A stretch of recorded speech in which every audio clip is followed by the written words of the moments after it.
got it all.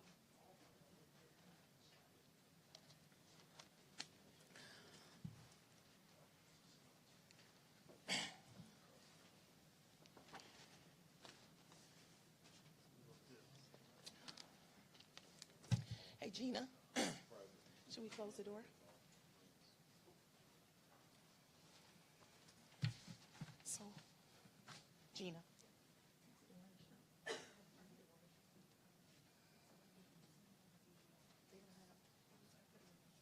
I know, okay, I don't have mine.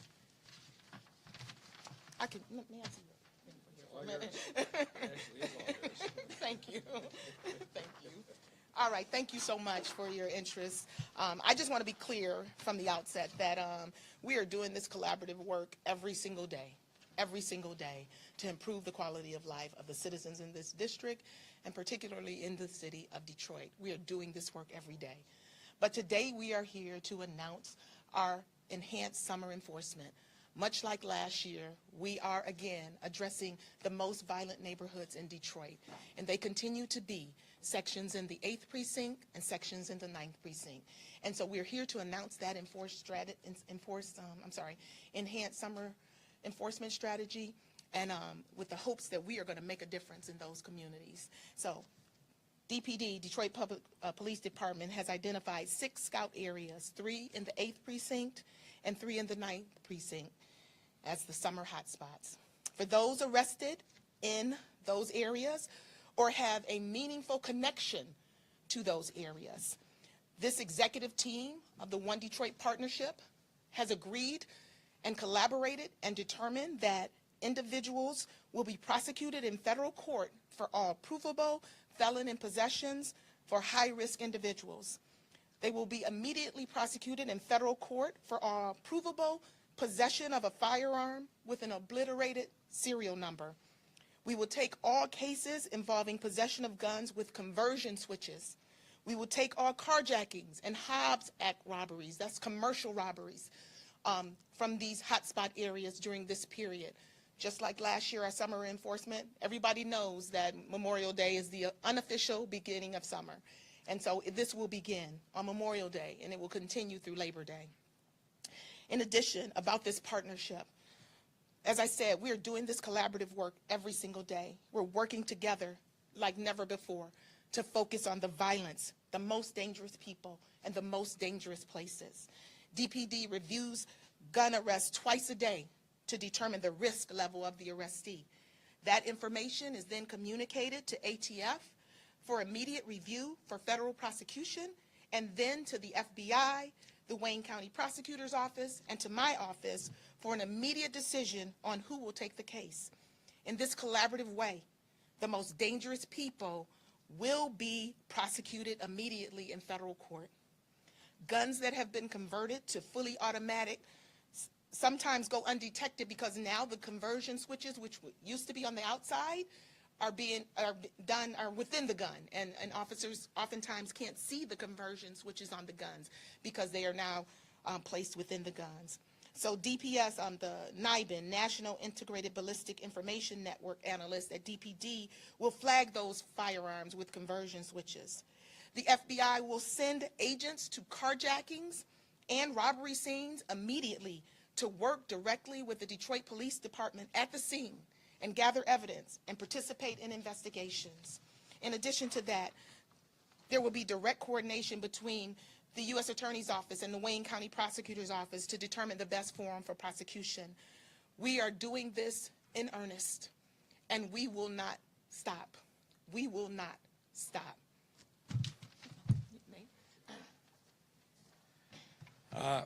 Well, I really want to thank the U.S. Attorney for the leadership. We have way too many families in Northwest and Northeast Detroit, the 8th and 9th precincts, that aren't safe in their neighborhoods, who too often go to sleep at night to the sound of gunshots.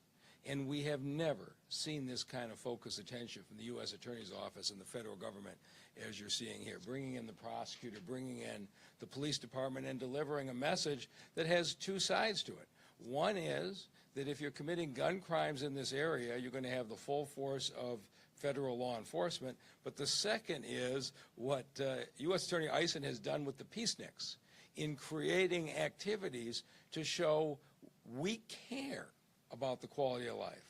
We don't want to lock anybody up. The reason the U.S. Attorney is here today saying the federal resources are going to be there is to say to folks in those neighborhoods, this is a chance for you to take advantage of the good programs, but if you don't, there's enforcement coming. And there's so many pieces fitting together right now. Chief White's 12-point plan for downtown, at least for the last 5 weeks, has proven successful. The chief and I just left the Michigan legislature that's putting in $100 million revenue sharing statewide for more police officers in this state. County Executive Warren Evans and the prosecutor and the judges at 3rd Circuit and 36th District are really solving the docket backlog. Todd Bettison with Shot Stoppers is going to be out in the next month with his prevention, which will, I think, work very well with the U.S. Attorney's program. But of all of those things, there will be no area of this city that has a more focused response effort this summer than the 8th and 9th precinct. And I'm really optimistic that the neighbors will see that. And Madam U.S. Attorney, I just want to say thank you for your leadership. Thank you. Thank you. Madam Prosecutor? Thank you. I love this city. I live here. I work in the city, and I raise children here. But I do have to say that I'm saddened by what is currently happening in certain areas of our city. Since January 1, our records show that there have been 865 cases of serious assault, and this is citywide, homicide, carjackings, armed robberies, and these are the cases that only presented to us. So we are losing the battle against gun violence, and that is why this effort is so very and critically important. We're all tired of these assaults to our city. I think we all are. But none of us can fight this battle alone, and this is where collaborations come in, and I have to say this is one of the most far-reaching collaborations I've been involved in. For those of you who know me, I didn't want to be a part of another task force. Task forces are name only that don't do anything, but this is different. This is extremely different. It is fueled by people and places who want to work on this issue every single day, passionately, earnestly, and completely. We need to be doing everything everywhere all at once to solve this problem. All hands on deck. Today and through the summer, though, we will be laser focused on the areas laid out by the U.S. Attorney and the Mayor with dedicated federal resources and true global community involvement, a true holistic and global approach that I believe will work. So I stand here fully committed. We have to do better and we have to be better. And this is a blueprint for success.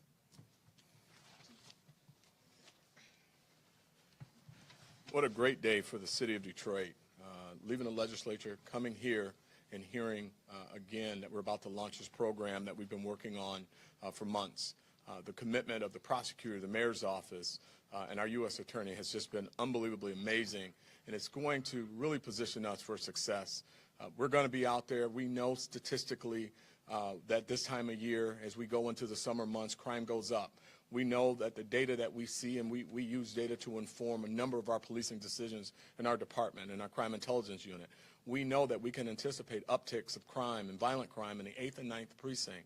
This level of disruption is going to be impactful, but the other part that the mayor talked about and the U.S. attorney has talked about is that layered approach. We recognize that everybody's not a criminal. We recognize that there's a number of things that influence crime. Folks are going to have an opportunity to make better decisions. But for those who don't, for those who choose to victimize our community, we're going to be laser focused, and they're going to get the full attention of the Detroit Police Department, this partnership, federal and state partners, to get you off the street and to lessen the likelihood of victimization for people who live, work, and visit our wonderful city. So again, Attorney Eisen, thank you very much. As a chief, this is a good day for me. To take this information back to my command team and to roll up our sleeves and continue the efforts that we have and know that we have a true partner in this fight against violent crime is just something that is so welcomed by all of us. And Madam Prosecutor, thank you as well. Thank you. I hope that you recognize the passion and commitment of these One Detroit partners, some of whom have not spoken but are here. We are committed because we are One Detroit, and we won't stop trying to make a better Detroit, a better, safer Detroit. We won't stop. So we'll take questions. Yes, Jessica. As far as why the 8th and 9th are in particular focus, do we know why? Is it too bad actors? Is it You want to answer that? what's sort of spurring this? Well, you know, the population density, we know that, you know, those two precincts represent a large footprint in our city. The data shows us that some of our bad actors, those who are on probation, parole, those that drive our crime are in specific sectors. It's not the whole precincts, but certain areas of the precincts have been our focus over the years, and that continues to drive our crime now. So that's why. As far as the feds responding to specific scenes, logistically, how is that going to work? I can tell you now that it's already working with ShotSpotter. Every time we have a ShotSpotter run, we have partnership with the ATF that come out. They do sweeps with us. They bring their tracking dogs out. So this is not a new model, but this just expands it. But, ma'am, would you want to talk more about it? Oh, yeah. As I said, we've been doing this work. We've just been collaborating already. This is nothing new other than that we are making sure that as the summer comes that we improve our, enhance our enforcement in certain areas. And I told you that we're going to be transparent about our work. I've already gone to the 8th Precinct Community Relations Council and told them about the summer enforcement, passed out the flyers to them like we did last year, and they are ready. I told them about the peaceniks, and they are ready. And I didn't even know this, that there are 88,000 people in the 8th Precinct. It's the most dense, right? There are 88,000 people in the 8th Precinct alone. And so we have used the data to identify these sections. And last year, if you remember, it was only 2 sections of the 8th and 2 sections of the 9th. So we realize now that we need to make that even bigger. And so it's 3 sections in both areas this year. And we've been doing this collaborative work, as I said, for years, quite frankly, and from day one here, and just trying to enhance and keep what works well and improve on what we're doing, and also think of new and other innovative ways to try to address this violent crime in our city. I know there's a focus on the 8th and 9th. Are we confident that this is the only areas we should be focusing on? Well, we're using the data, and that's what all of our stuff is evidence-based, data-driven. And so the data tells us that those are the 2 hot spots. But I want to be clear, we are not just focusing on hot spots. We are focusing on the most violent offenders, the most violent places, and the most violent groups. So this is work that we're doing all over the district and in Detroit. But this is a particular part of our strategy that we're enforcing in these hot spot areas that we have identified as the hot spots based on the data. And you're also talking about prevention. Is there any other effort other than these peaceniks underway to try to prevent more of this? Absolutely. We have collaborations with returning citizens. In particular, we just had a reentry symposium, and during the course of this enforcement, we already sent out 200 letters to people on probation, state parole, and federal supervised release, and we have warned them about what we're doing. But in addition to that, we've told them, come to these peaceniks so that you can take advantage of these resources. In addition to that, over the course of this summer enforcement, we will have our returning citizens, our collaboration with them, and we will be talking with returning citizens, those who have been recently released from prison, and we will have not only community engagement with those returning citizens, but we're going to have service providers there to help them to remove the barriers that they face when they are released from prison, so that, because we believe that every person we prevent from committing a crime by making them a productive citizen makes our community better. Every kid at risk that we show them a different way of life to make a different choice makes our community better. So prevention is also public safety. It will only make our community better, along with enforcement. Any other questions? So the collaborative efforts are already underway and have been going on for quite some time. Is the only real change the threat of a federal prosecution? Well, Crimes in these specific areas? that is part of it. We did this last year, though. We did the same enforcement last year. Okay. And we've expanded it from just felon in possessions to now robberies of commercial places as well as carjackings. And so it is a specific summer enforcement strategy that we did last year and we're doing this year. So that is not a change from when I was here. It's just we've enhanced it even more. So if it's all data-driven, do you have data showing that this increased enforcement We had some, a little bit. I'm going to be honest and transparent about our work, and that's why we've looked at it again and tried to enhance it. We had some in some areas, not so it's kind of stayed the same in others. Some it went down considerably, and then so we have looked at all of those things so that we can improve it even more this summer. What would you consider successful? Being able to see a drop in those specific crimes like summer over summer? Yeah, and a lack of arrests. You know, we have engaged the community like we did before. If we're arresting fewer people, we consider that success. You know, but we're going to take out, I shouldn't say take out, but we're going to address those people who persist in violence, and that's across the board, but specifically in these very dangerous neighborhoods. Do you think the threat of a federal prosecution would change somebody's mind in the heat of the moment?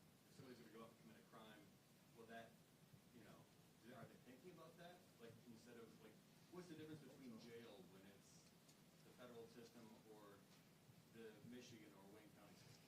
Because if you are a felon in possession in the federal system, you could potentially get 25 years. Do you have any stats in terms of how many people you went through the program last year when you arrested? I don't have those stats with me, and you said went through the program. Again, it was a lack of arrests, and it was arrests. So, you know, both, you know, play into that. If we didn't arrest a lot of people, then we consider that a success. Arrest fewer people than we did before in these same areas, that's part of success. You want to answer something? You want to answer something? Okay. And certainly, for us at DPD, I mean, we want to make sure that we've got opportunities to get these folks prosecuted. You know, prevention is certainly a big component, but when you look to my left and your right, you see that we have ceasefire here.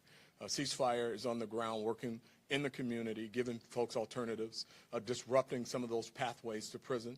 So again, we measure success a number of different ways, not necessarily making arrests, but the drop in crime and having not to make arrests is also very successful for us.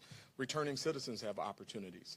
When you look at what's happening with the collaboration we have with Wayne County Prosecutor's Office and Warren Evans and a number of other partners, Michigan Department of Corrections, we're doing home visits to hopefully change behavior, change decision making. You know, we're good at locking you up. I mean, we're pretty good at that, but that's not the issue for us. We want to stop the crime. We want to reduce the crime. We want less victims. We want less shootings.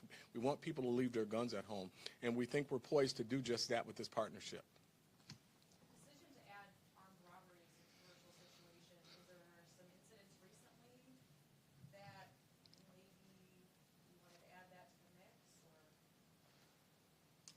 No, I mean, we've just had a lot of commercial robberies. We just finished a trial yesterday. We just got a guilty verdict on a guy who was going to a number of Walgreens, sneaking through the coolers and holding guns on people and arresting them. So we want those kind of folks who affect our business community and the people within. We already know what happened to somebody who was in a business not too long ago. People who come into the businesses, we want to make sure that they get significant sentences. Just having defense involved give the police department a certain measure of confidence they didn't have before. Does it help with the lift that? Well, the police department operates with a tremendous amount of confidence. I've got the best police department in the United States of America, and now they're being paid as such, thanks to this mayor. You know, when we collaborate and we talk about what's needed for our community, we do that on a daily basis, and federal partnership is a key component to what we do.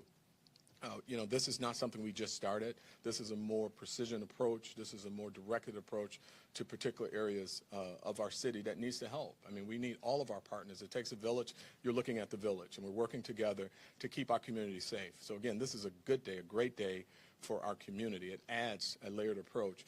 We talked about ceasefire. They've been on the ground. We've got the sisterhood and the brotherhood on both sides of our city in the 8th and 9th precinct. That's kids that we're giving opportunities to. We're keeping them out of trouble. We're giving them opportunities to be the next reporter, the next police chief, the next U.S. attorney, the next mayor. Those are the conversations that we're having with them, and we're changing their behavior. You know what they told the U.S. attorney when they met her? And they were, by the way, they were very surprised to meet her. What would you like to do for the peace night? We want to play sports. We want to play flag football and 3-on-3 basketball. And immediately the deputy mayor made that happen. Now, is that something we're going to present to you as part of our strategy? No. But every opportunity that you have to disrupt violent activity or expose a young person to violent activity is a win for us. So the layered approach and confidence, that's there. The police officers are focused. They understand how to get folks off the street that are committing violent acts. We want to stop the violent acts. We know we can do that. We know with this potential of this opportunity, we can disrupt some violence. We can get some gang activity off the street. We can get some folks who choose to carry a gun, you're felon in possession, you get to go to jail. We're not going to make any excuses for that. But we also know our returning citizens need opportunities. And guess what? The Detroit Police Department actually hires returning citizens. Some of our best employees working in a particular area of our department, not enforcement, I don't want to embarrass anybody by saying where it is, have been there with us and doing a phenomenal job, and we continue to do that. And I just want to reiterate is that we have, the U.S. Attorney's Office, the Wayne County Prosecutor's Office, and every other prosecutor's office, quite frankly, in this district. I was just in Saginaw last week. I was in Flint last week. And so we collaborate. This is nothing new. This is how we work. This is what we do. But we're trying to just build on what we have been doing that works, but even enhance it more, because we can't police our way out of everything. We can't arrest our way out of everything. So we're trying to empower communities to take responsibility for themselves as well, to join the partnership to improve the quality of their lives along with us, because we're committed to doing it. We've committed our lives to doing it, but we want them to care about their lives too, so that they will commit to it as well. I did go to the Brotherhood, and not only did I talk to the Community Relations Council, but I went to the Brotherhood in the 8th Precinct and the 9th Precinct with ceasefire and talked to young men at risk. And I told them there, I think the question was, Mr. Smith, what are you going to do to save your neighbor, right, over the summer? What are you going to do to what was the rest of it? I'm sorry, what was it? Yeah, and so they asked me, and I said, mine is to listen to you and try to figure out how I can address your concerns and your needs and help you to the extent that I can. So that's what I did. I wanted to listen to them. I wanted them to have a voice in what we did for their age group at the Peacenik. But in addition to that, I needed to listen to their problems and their concerns so that I could know how we can collaborate and see. We got Black Family Development here. That's why we have them here. We have Ceasefire here. We have Bishop Van here. He's sitting down just because he's here. He's here. He's behind there. And so we bring in all of the community folks that have influence over folks and who can help and provide services to this effort, because we want to try to help them. They are at risk, and if we can change them and make them more productive, and it's all about exposure. If we can expose them the resources, then we make the community better. We make the community safer.